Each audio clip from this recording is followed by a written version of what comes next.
1.5 साल से पत्नी को टॉयलेट में बंद करके रखा और 1.5 साल बाद जब उसे निकाला गया तो हड्डियों का सिर्फ ढांचा मिला।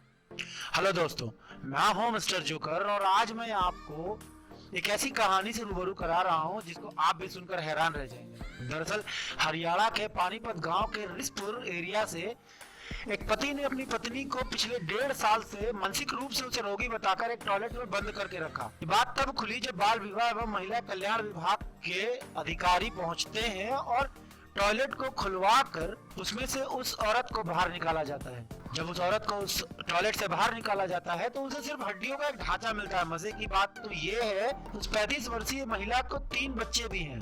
17 साल पहले हुई शादी जिसमें 15 साल की एक बेटी और 13 साल का एक बेटा और 11 साल का एक बेटा। चौंका देने वाली बात यह है कि इन तीनों के साथ पिता रहता था और बच्चों ने कभी भी अपनी माँ के लिए विरोध नहीं किया।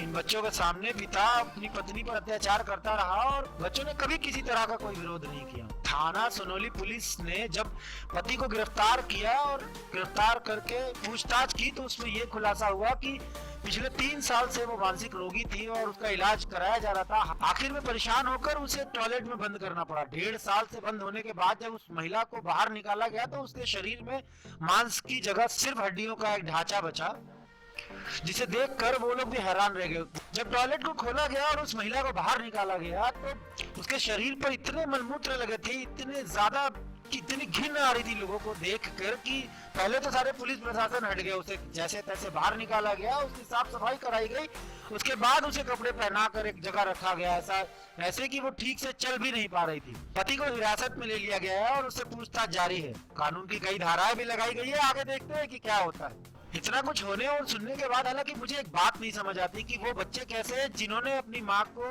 पिटता हुआ देखा या 1.5 साल से उन्हें बंद देखा, उन्होंने विरोध तक नहीं किया। वो पति कैसा है जिसने अपनी पत्नी को 1.5 साल से एक टॉयलेट में बंद रखा। आखिर ऐसी क्या बात हुई होगी?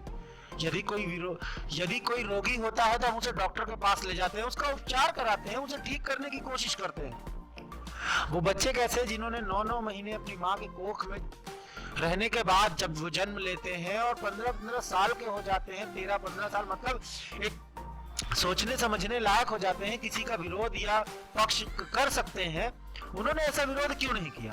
आखिर क्या बात रही होगी? क्या वो महिला सच में पागल थी? मानसिक रूप से वो पागल थी? यदि पागल भी थी तो उसका उपचार होना चाहिए था। यह कोई निष्कर्ष नहीं हुआ कि उसे 1.5 साल से बंद रखा जाए। या उन बच्चों ने विरोध क्यों नहीं किया? ठीक है वो पागल थी लेकिन थी तो उनकी माँ। देखते हैं आगे इस केस में क्या मोड़ लेता है, पुलिस प्रशासन क्या कार्रवाई करती है। मैं तो यही कामना करूंगा कि वो स्वस्थ हो जाए, स्वस्थ होने के बाद वो अपना क्या निर्णय लेती है। जी हाँ, मैं हूँ खलनायक, नायक नहीं, खलनायक हूँ मैं, नायक नहीं। कौन था वो यूजर जिसने अनन्या पांडे को गरीबों की कैटरीना कैफ बताया? दोस्तों आप तो मुझसे इसको हटा बैठ, आप तो मुझसे वाकिफ होंगे ही।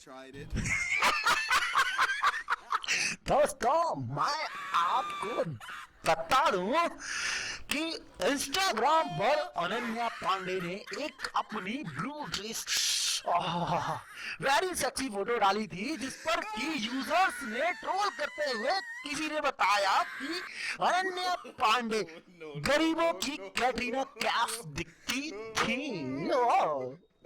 और किसी यूजर्स ने तो उनके स्ट्रगल वाले स्टेटमेंट पर भी कमेंट कर दिया और उनकी खूब खिंचाई की। हाँ, इस वीडियो को अपने इस डिस्क्रिप्शन लिंक में डाल देता हूँ। अब फिर पूरी सारी न्यूज वहीं से, मेरा एंटीना काम नहीं कर रहा, हेलो हेलो नेटवर्क, हाँ वहीं से आप पूरी न्यूज पढ़ सकते हैं। और कैटरीना नहीं नहीं नहीं गरीबों की कैटरीना कैफ यानी अनन्या पांडे को वहीं से ब्लू वाले ड्रेस में देखिए, जैसा कि मैं इस ड्रेस में हूँ आज उसी तरह। ना ना ना इज्जत के सवाल है भाई, उतरना नहीं। हाँ तो अनन्या को वही देखिए, कोई बात नहीं, उतरता है तो कोई नहीं, अंधेरा कायम रहे।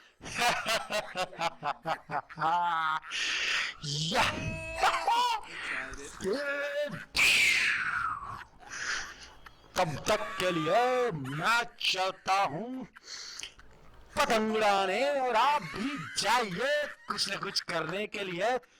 ना ना ना, वो लास्ट लाइन जय हिंद जय भारत, और महाराष्ट्र तो आप जानते ही हैं।